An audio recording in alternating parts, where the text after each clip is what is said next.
Hi everybody, I'm Blue, and here recently I watched a video that asked, does your OC have to be a part of the LGBTQ?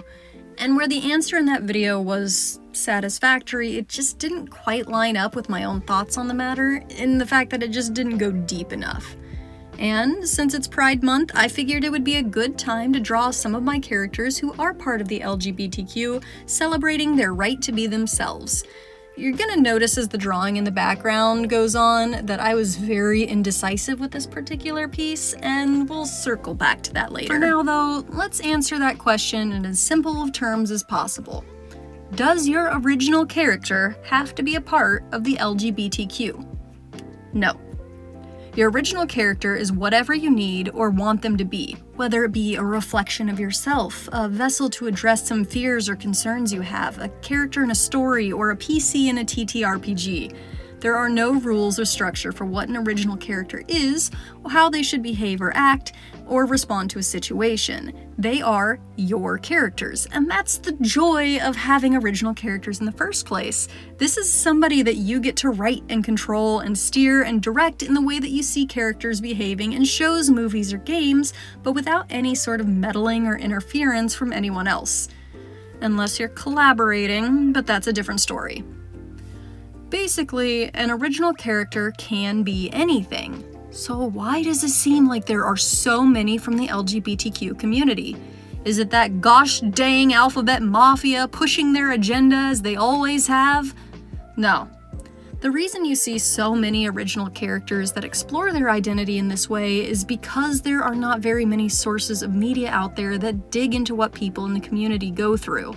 You don't normally see shows that address a fear of identity, of coming out, of having to recognize that you're not the person people thought you were, you're not even the person you thought you were, and having to distinguish what that means for you and how to respond to it.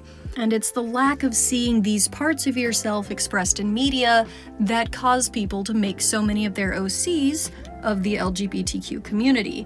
It's simply a matter of they want to see themselves in the world, and if the only way to do it is on their own, well then by golly, they're going to do it. And an original character is the best way to do it. That shouldn't be intimidating for people on the outside looking in. Your original character is still yours. It belongs to you. And if you want to try to explore ideas and themes outside of your own thoughts, it's there for you. But if you'd rather not and want to leave it to the side, that is your choice as well. Your original character belongs to you. Now I'd like to talk about why I have characters that are of the LGBTQ and what it means to me and how I use these to explore identity.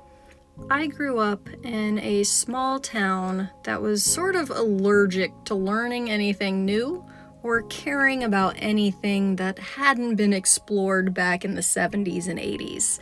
That's about where technology and the overall opinion of people stopped. My first time hearing the phrase homosexual was in Orrin High School Host Club, and my only interaction with people of the LGBTQ community were in theater camps. But living my day-to-day, there wasn't a lot of interaction with it. It wasn't talked about, it wasn't spoken of. It was pretty much keep it hush-hush and it's fine. Don't worry about it, don't think about it. Until there was a kid in my high school who got bullied out of school for expressing themselves too plainly. And it didn't matter who explained it to me or how, treating somebody like that just never sat right with me. But I didn't have the knowledge or the ability to explore or understand any of it at a deeper level than what was presented to me, what I had learned and what was present in the community, which was nothing. I could say, hey, that's a bad thing to do, don't do that, but that's about it. And where I'm at now doesn't really give me any more opportunities to relate or understand this community. These vibrant and wonderful people who are constantly told that just for existing, there's something wrong about them. And that's in the best case. Oftentimes it's evil, demonic, something lurking under the surface, a mental illness, something that is just fundamentally flawed.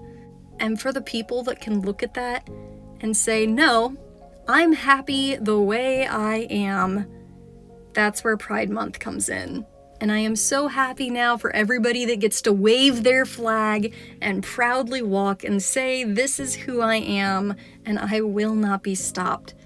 I don't particularly know if my connection, my adoration with this community is because I am a strong participant in it, or if it's simply because I know what it's like to be othered.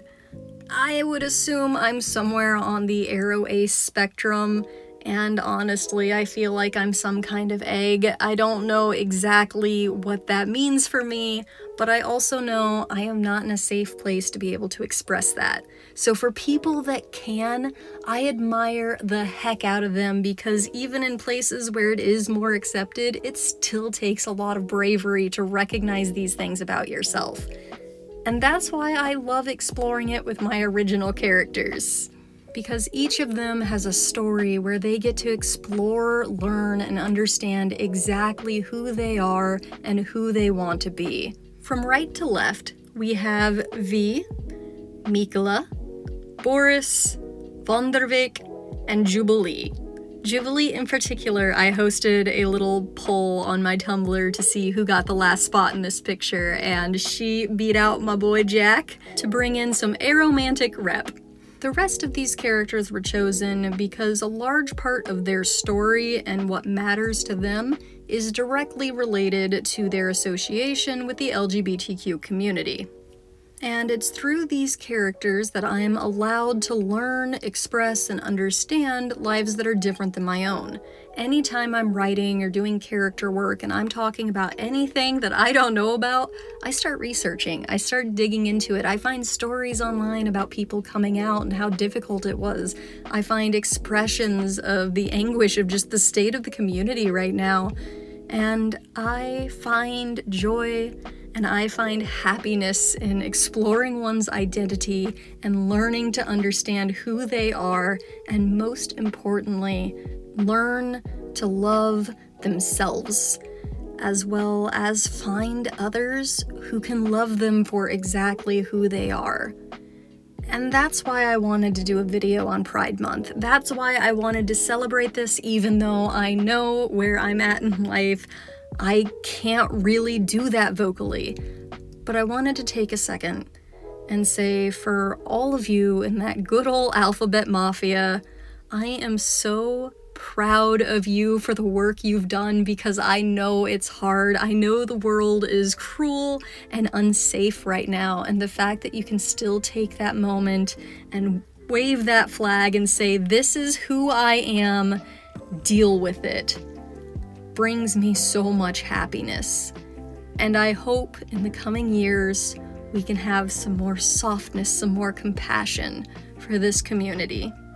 For now though, love thy neighbor, love thyself, and if you don't have the ability to, if you're not yet ready to wave a flag, that's okay. I implore you to find an outlet to explore these ideas and these feelings in a way that you can understand. And a great way to do that is by making a super cool OC that you get to learn and understand all sorts of things outside of your normal perspective. And until next time, later!